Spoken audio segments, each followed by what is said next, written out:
Di jagat maya Indonesia sekarang ini lagi ada dua perang besar yang benar-benar membelah kita semua.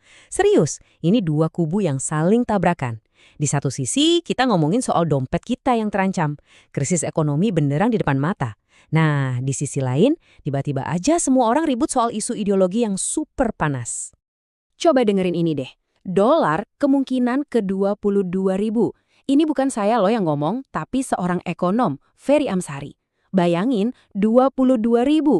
Ini bukan lagi soal angka di layar TV, tapi ini soal nasib dompet kita masing-masing. Oke, sekarang pertanyaannya, kok bisa sampai ada prediksi seseram ini sih? Apa dasarnya?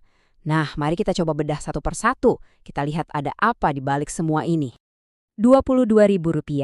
Coba diresapi dulu angkanya. Ini bukan cuma ramalan asal-asalan ya. Ferry Amsari ini ngotot banget dengan prediksinya, dan kita harus ingat, ramalan dia sebelumnya soal dolar tembus 17.000 itu kejadian loh. Jadi ini benar-benar sinyal waspada. Nah, kalau kita telusuri lagi nih dari debat yang lagi rame itu, biang kerok dari semua ketakutan ini katanya mengerucut ke satu hal. Sebuah program raksasa dari pemerintahan baru nanti. Apa itu? Program makan bergizi gratis. Program yang kedengarannya bagus, tapi biayanya itu yang jadi masalah besar buat APBN kita. Ini nih dilemanya. Ibaratnya kita disuruh milih. Di satu sisi ada program baru yang mulia, makan bergizi gratis. Tapi di sisi lain ada subsidi BBM yang selama ini nahan harga Pertalite biar nggak melambung tinggi. Argumen utamanya adalah kita nggak bisa punya dua-duanya. Anggaran negara kita katanya nggak bakal kuat, jadi harus ada yang dikorbankan. Gila kan? Dan Ferry Amsari ini ngomongnya to the point banget. Masuk ke perut, kemudian keluar di toilet. Investasi apa saya tanya? Waduh, tajam banget ya. Maksudnya dia melihat program ini murni cuma buat konsumsi sesaat. Duit dibakar, hilang. Gak jadi investasi yang bisa membangun negara buat jangka panjang. Oke, mungkin ada yang mikir, ini kan cuma pendapat satu orang. Eits, tunggu dulu. Ternyata bukan cuma dia. Lembaga-lembaga pemeringkat kelas kakap dunia seperti Moody's, S&P, Fitch, mereka semua udah kasih lampu kuning loh buat Indonesia. Artinya, kepercayaan investor asing bisa-bisa anjlok. Nah, ini udah bukan main-main lagi. Nah, di saat kita lagi pusing-pusingnya mikirin soal ekonomi, soal rupiah, tiba-tiba, boom!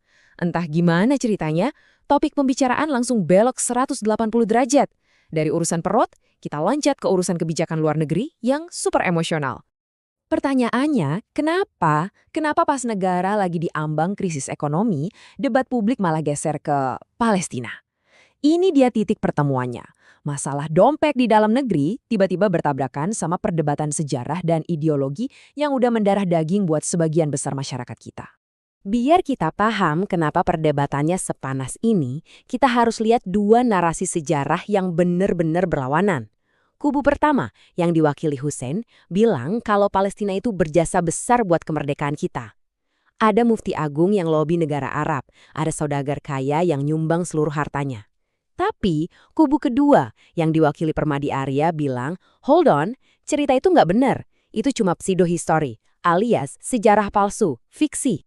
Menurut pandangan Hussein, ini bukan sekedar soal suka atau tidak suka. Mendukung Palestina itu adalah amanat konstitusi melanjutkan perjuangan para pendiri bangsa kita melawan segala bentuk penjajahan.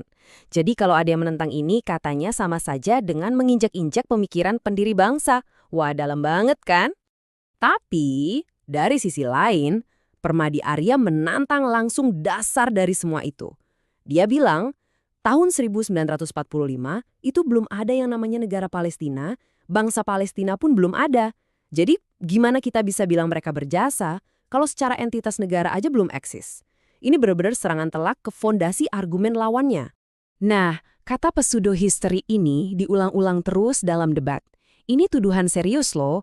Artinya, salah satu pihak dituduh ngarang cerita sejarah, memelintir fakta, cuma biar cocok sama agenda politiknya. Bukan lagi sekadar beda pendapat, tapi ini udah tuduhan pemalsuan sejarah. Jadi intinya apa? Intinya kita sekarang kejebak di antara dua krisis yang jalan barengan. Di satu jalur ada krisis ekonomi yang nyata dan mengancam. Di jalur lain ada krisis ideologis yang nggak kalah panasnya. Dua-duanya seolah-olah teriak minta perhatian kita. Dan disinilah letak ironi terbesarnya. Ekonomi kita di ujung tanduk, tapi energi dan perhatian publik malah terpecah belah gara-gara perdebatan soal negara lain. Aneh nggak sih? Kita seolah-olah sibuk sama urusan tetangga, sementara rumah kita sendiri lagi mau kebakaran.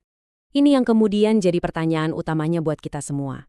Sebenarnya, krisis yang benaran itu yang mana? Dan di tengah situasi kayak gini, apa sih yang harusnya jadi prioritas nomor satu bangsa kita? Jadi pilihannya begini. Pilihan pertama, kita fokus beresin masalah ekonomi di dalam negeri. Selamatkan dulu dompet dan perut rakyat.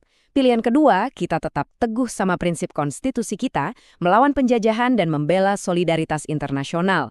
Dua-duanya penting, tapi mana yang harus didahulukan sekarang? Nah, kita serahkan pertanyaan ini ke Anda. Buat Indonesia saat ini, mana yang lebih mendesak? Stabilitas ekonomi di dalam negeri atau solidaritas internasional di luar negeri? Perut dulu atau prinsip dulu?